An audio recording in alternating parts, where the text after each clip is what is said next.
Hey guys, today I'm going to be showing you how I etched this America 250 knife. I'll show you exactly what I used, how to do it, and how you can build a setup of your own that doesn't cost a fortune.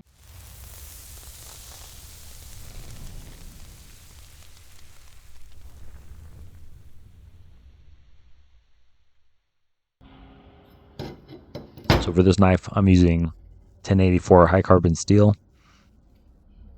It doesn't have to be high carbon. You can also do the etch with stainless steel. This is what I had lying around. So I'm basing this one off of another knife I've made that I like. Don't like the handle, so I will be fixing that when I do the grinding.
Every time I touched something with my left hand after I was done doing the grinding, I noticed there's a sharp pain going through my thumb.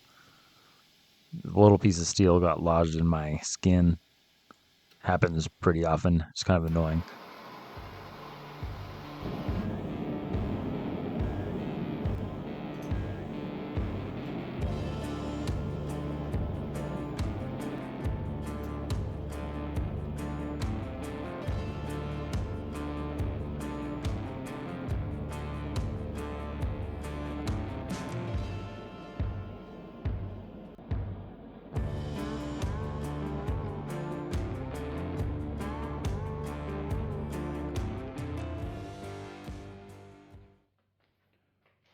Well, I ran out of propane. Didn't get even close to hot enough, so I'll grab some more.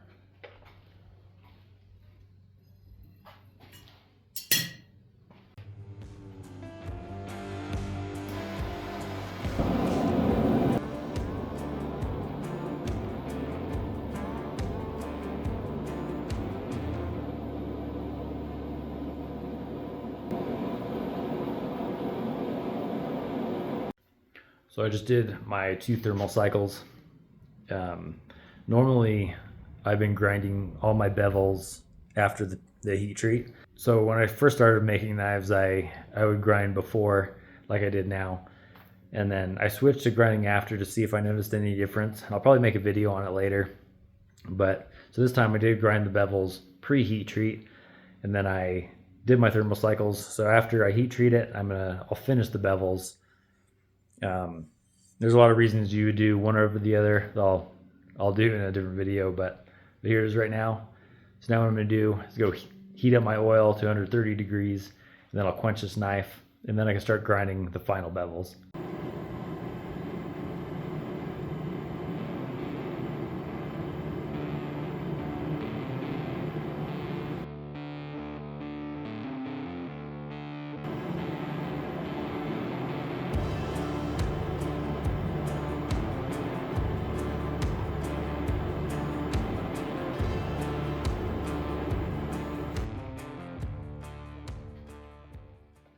As I was looking to see how straight this knife was, I dropped it.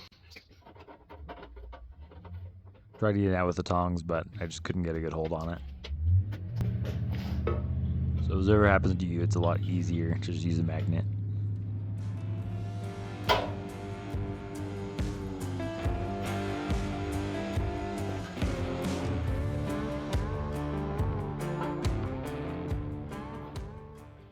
So going for a second time, I can see the knife is very straight, and the file skates across it easily. So it was a good quench. Then I put it in the oven to temper. And right now, I need to clean up the bevels. So first I'm seeing what angle I need to put it on before I start the belt. Now what I'm going to do before the etch, I have to make sure that the finish is exactly where I want it before I etch the blade. If I notice after I etch it that I want to have it a little bit shinier or smoother, it's going to take some of the etch away. So I've got to be certain that it's right where I want it. I work my way up in belts. I'll start on my 120 grit belt. I'll work my way up to about a 400, and then Scotch-Brite belt.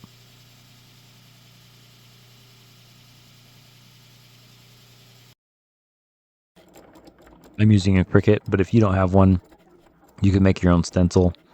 You can use electrical tape and cut out whatever pattern you want. The Cricut just makes it a little bit easier. You can also order your own stencils online for pretty cheap. So for this knife, I'm doing 250, and I'm putting the flag inside the numbers.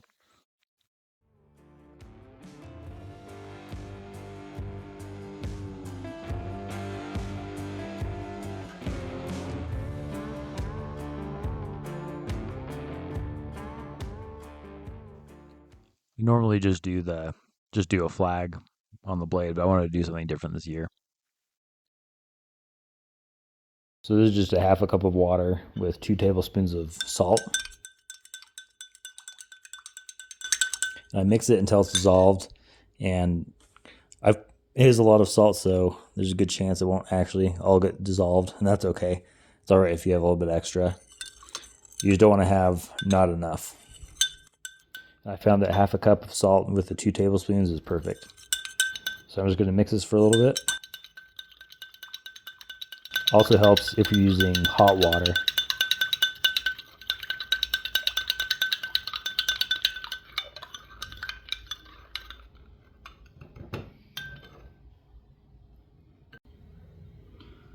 So I have so underneath this first layer, I have the layer I put on first, but I have a transparent one over the top. It just makes it so the stars and everything stay in place. Just a little bit safer that way. If you guys want to see a full Cricut tutorial, let me know down in the comments and I'll make one.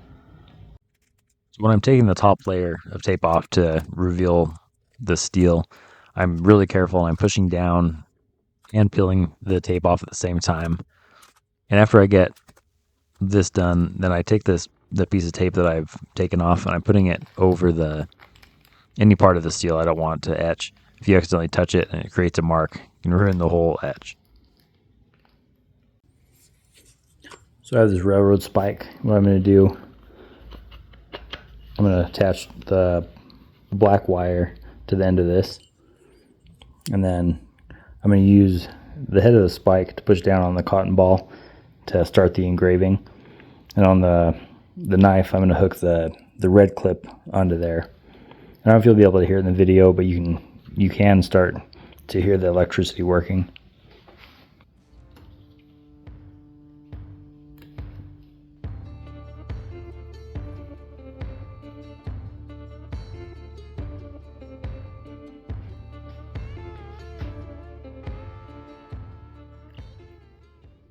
I squeeze some of the water out. You don't need all the water on there. It'll just make a mess. I try not to get it on the other parts of the steel. You also want to make sure your tape is really tight against the steel. And if you have too much water in the cotton balls and you push down and the water leaks underneath some of the tape, then you're going to ruin the etch that way. Everything I'm using here is under $50. The most expensive part is the 12-volt battery charger, but I found these at Walmart for under $20. Then you just need your cotton balls, and salt, and then you can just cut out a sticker if you don't have a way to print them.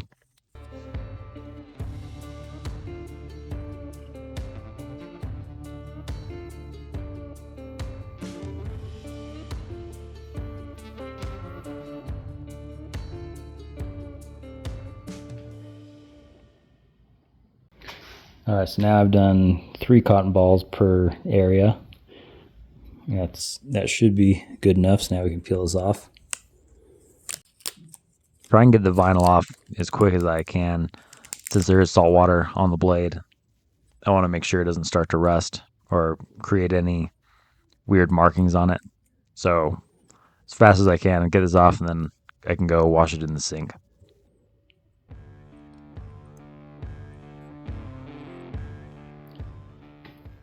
So I used soap and water, and then there was a couple really dark spots, and they were coming off with the soap, so I used Barkeeper's Friend, and I used the liquid, and I just put a whole bunch on there, scrub it, and then it comes off nice and shiny.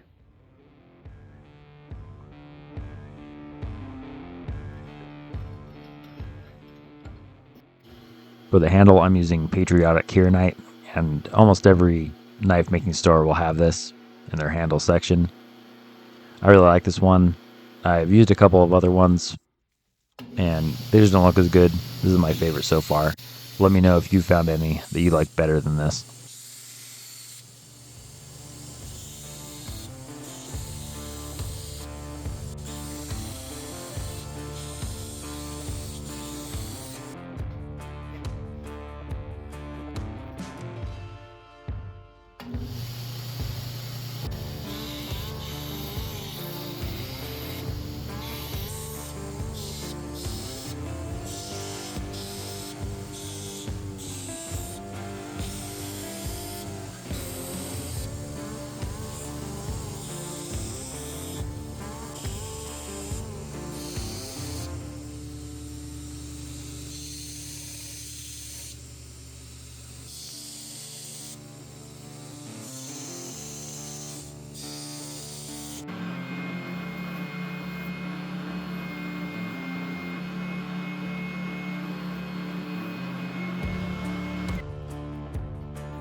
Thanks for watching. If you guys have any questions on any part of the etching process, let me know down in the comments, and I'll see you in my next video.